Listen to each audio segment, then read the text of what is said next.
আসসালামু আলাইকুম। দেখতে দেখতে 3টা রোজা শেষ হয়ে গেল আমাদের, মানে অবাকই লাগছে এত তাড়াতাড়ি রোজাগুলো শেষ হয়ে যাচ্ছে। তো এই যে আয়াতের প্রতিদিনের ডিউটি, আর ওর এটা করতে ভালোও লাগে, ক্যালেন্ডারের ডেটগুলো চেঞ্জ করা। তো কালকের ডেট চেঞ্জ করে আজকে করে দিল।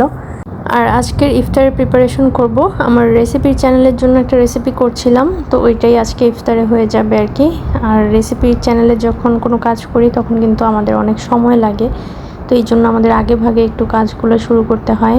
তো এখানে ঝটপট করে যেটা করছিলাম আর কি, এটার রেসিপি ইনশাল্লাহ খুব শীঘ্রই আপলোড হয়ে যাবে আমার টেস্টি কুকিং স্টুডিও চ্যানেলে, আপনারা কিন্তু দেখে আসবেন গিয়ে। আর এখানে আমি যেহেতু চাপ বানাবো, তো চাপের সাথে খাওয়ার জন্য একটু রায়তা বানিয়ে নিচ্ছি। জাস্ট কিছুই না, শসা, কাঁচামরিচ, পেঁয়াজ, ধনেপাতা এগুলো ছোট ছোট করে কেটে নিয়েছি। তার সাথে আমি টক দই অ্যাড করেছি। টক দইয়ের সাথে আমি অ্যাড করে দিব হচ্ছে এখানে সামান্য ভাজা জিরার গুঁড়া। ভাজা জিরার গুঁড়িটা দিয়ে তার সাথে চটপটির মশলা অথবা চাট মশলা যেটা ঘরে থাকবে সেটাই এখানে সামান্য করে দিয়ে দিচ্ছি। তার সাথে অ্যাড করে দিব হচ্ছে বিট লবণ, জাস্ট এতটুকুই, আর কোনো কিছু দেওয়ার প্রয়োজন পড়ে না। আর যেহেতু টক দই দিয়েছি, টেস্টটাকে একটু ব্যালেন্স করার জন্য সামান্য একটু চিনি দিয়ে দিব। চিনিটা না দিলেও চলে, যারা খেতে চান না তারা অ্যাভয়েড করে যাবেন। তো চিনিটা দিলে টক দইয়ের টেস্টটা একটু ব্যালেন্স হয়, তো খেতেও মজা লাগে। আর চাপের সাথে রায়তা খুবই মজার, এই টাইপের কাবাব, তারপর চাপ, এই টাইপের খাবারগুলোর সাথে আসলে শসার রায়তাটা খুবই মজা লাগে। তো একদম ঝটপট করে ফেলি, এটা মানে কোনো কষ্টই না বলতে গেলে এই রায়তাটা করতে। আর এমনি এমনি খেতেও কিন্তু অনেক মজা, খুবই মজা লাগে এটা খেতে। তো আমি একটু বেশি করেই বানিয়েছি যাতে এমনিতেও একটু খেতে পারি। তো জাস্ট সব কিছু একসাথে মিক্স করে নিলেই কিন্তু হয়ে যাবে। আর রোজার মাস যেহেতু টেস্ট তো করে দেখা যায় না, তবে রোজার মাস ছাড়া আপনারা যদি বানাতে চান একটু টেস্ট করে দেখবেন লবণ মশলা সব কিছু ঠিক আছে কিনা, না হলে দিয়ে নিতে পারেন। আর অনেকটা সময় হয়ে গিয়েছে, তা আমি তাড়াতাড়ি করে চ্যানেলের কাজও শুরু করেছি, কারণ রান্নাবান্না শেষ না করলে ইফতারের টাইম হয়ে যাবে। তো তাড়াতাড়ি করে আমি ভাজতেও দিয়ে দিয়েছি, এদিকে ভাজাও হচ্ছিল আর একটু করে ভিডিও করছিলাম। আর যখন চাপ বানাচ্ছিলাম তখন অনেক কনফিউশনে ছিলাম যে কি করব চাপের সাথে।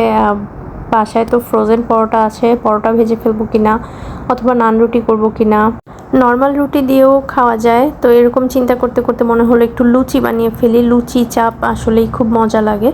তো কয়েকটা লুচি বানিয়ে ফেলছিলাম, আর এদিকে আমি কয়েকটা ভাজতে ভাজতে আপনাদের ভাইয়া বাসায় ঢুকেছে। তো তখনই বললাম ওকে যে তুমি তাহলে আমার কয়েকটা আছে একটু ভাজতে হেল্প করো, যেহেতু আমি রেসিপিটা করছি ওইটাও কমপ্লিট করতে হবে ইফতারের আগে।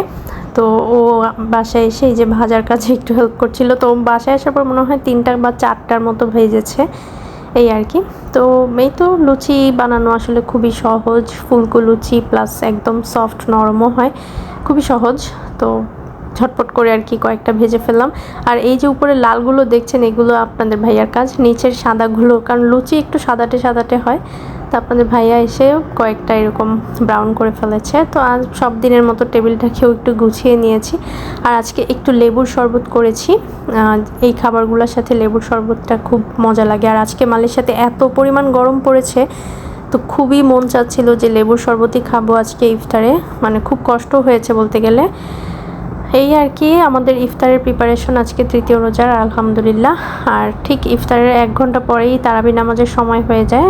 আয়াত তো আলহামদুলিল্লাহ প্রতিদিন নামাজে যায়, নামাজ পড়ে। তারাবি গত বছরও কমপ্লিট করেছে, এই বছরে ইনশাল্লাহ আল্লাহ যদি তৌফিক দেয় সব ঠিকঠাক থাকে তাহলে এই বছরও সবগুলাই পড়বে। তো প্রতিদিন এই যে ইফতারের পরে নামাজে চলে যায় তারা, আমি আর কি ওকে, আর ও অনেক দিন পরে ক্যামেরা অন করেছি, তো ওকে কিন্তু এখন আপনারা তেমন একটা দেখেন না, একটু লজ্জা লজ্জা পাচ্ছিল, চেহারা দেখেই বুঝতে পারছেন লজ্জা পাচ্ছিল, কি বলবে বুঝতেছিল না।